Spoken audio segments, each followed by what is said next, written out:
Hello दोस्तों, मैं आज बात करने जा रहा हूँ कि लोग आपके पास कब तक रहते हैं। जब तक आपके पास संपत्ति रहती है तब तक आपके पास लोग रहते हैं। जब आपके पास विपत्ति आएगी सारे लोग आपको छोड़ के चले जाएंगे। क्यों? क्योंकि उनके सबके पास लाभ की जरूरत है भाई। क्योंकि आप जानते हैं कि जब दुख आता है ना, जब दुख आता है तो दुख अचानक आता है। जैसे दुख अचानक आता है, सुख भी अचानक आता है। ये जरूरी नहीं है कि आज दुख है तो कल फिक्स है कि सुख होगा।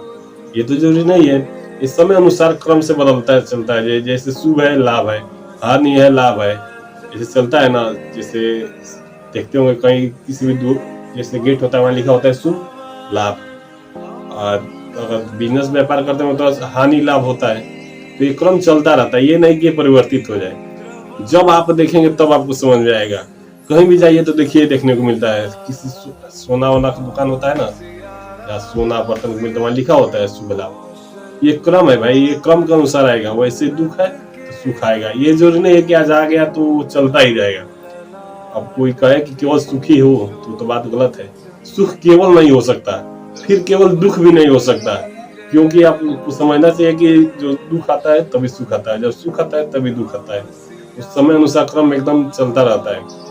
अगर आप सोचें कि नहीं, लोग कहते हैं कि आज बहुत मजा आया, ये जरूरी नहीं है कि एक दिन मजे आने से आपका जीवन बदल जाएगा। ये तो जरूरी नहीं है। लेकिन आप देखिए एक बार कि रोज अगर मजा आए वो भी गलत हो जाता है, रोज दुख आए वो भी गलत हो जाता है। तो जैसे जैसे लोग कहते हैं कि मजा आया, आप कभी देखिएंगे तो कहीं जाएंगे तो भगवान ने क्या नियम बनाया है, किसी के भी मुंह से सुनेंगे तो भगवान ने वही नियम बनाया है कि पृथ्वी पर जन्म उन्हीं का होता है जिन्हें दुख भोगना होता है। पृथ्वी पर जन्म उन्हीं का होता है जिन्हें दुख भोगना होता है, क्योंकि उनका कर्म बाकी रह जाता है।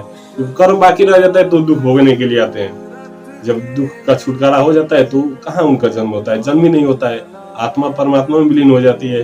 आप महाभारत में जब देखेंगे गीता उपदेश वाला कांड है, श्रीमद् भागवत गीता वाला, तब आपको समझ में आएगा। जन्म उसी को होता है जिसका दुख होता है। अब आपके पास दुख आएगा तो आप ऐसे बने रहिए कि आपके पास दुख है तभी भी लोग रहे, सुख है तभी भी लोग रहे। ऐसे आप बन के रहे, नहीं तो ऐसे रहेंगे तो दुख आएगा तो सारे लोग आपको छोड़ के चले जाएंगे। कोई आपको पूछने वाला नहीं है। इसलिए सुख कब आता है, दुख कब आता है, आपको परिवर्तन ऐसे रहना है कि आपको पता ना चले कि आपके पास दुख कब आया, सुख कब आया। तब लोग आपके पास वैसे ही रहेंगे, समझ नहीं पाएंगे कि हम इसके पास रहें कि हटें। इसलिए उनको जब पता नहीं चलेगा तो आपके पास हमेशा रहेंगे। इसलिए आप सोच समझ के एकदम अपने विचार को बनाए रखिए।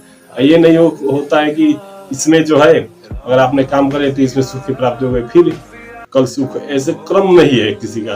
वो क्रम आता रहता है। तो इसलिए अपने आप को ऐसे बनाए रखिए कि आपके पास लोग पहचान ना पाए कि आप किस प्रकार हैं, दुख में है कि सुख में है, सुख में है कि दुख में है। ऐसे ही होता है। दुनिया बहुत उलझी हुई है भाई, जब आप समझेंगे तब। अब कैसे कैसे उदाहरण है दुनिया में, आप देखेंगे तो समझ में आएगा। अब देखते हैं कि कहीं जाएंगे तो सोचते होंगे कि इससे मेरा मन भर जाएगा। कहीं होटल वोटल जाएंगे तो एक बार वो चीज खा लिए तो सोचे मेरा मन भर गया, लेकिन फिर आपका मन उसके 10 दिन 5 दिन बाद वहीं जाने के लिए कहेगा। यही दुनिया का नियम है।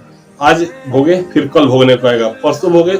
ऐसे एक क्रम बना देगा कि डेट वाइज आपको सुख चाहिए। ये नहीं कि आज भोग लिए तो उसको छोड़ दिया जाए, ऐसा नहीं है। यही दुनिया की रीत है। अब आप समझना चाहें तो इतनी बात तो बहुत ही है, और ये बताता रहूंगा समय समय पर। जय हिंद।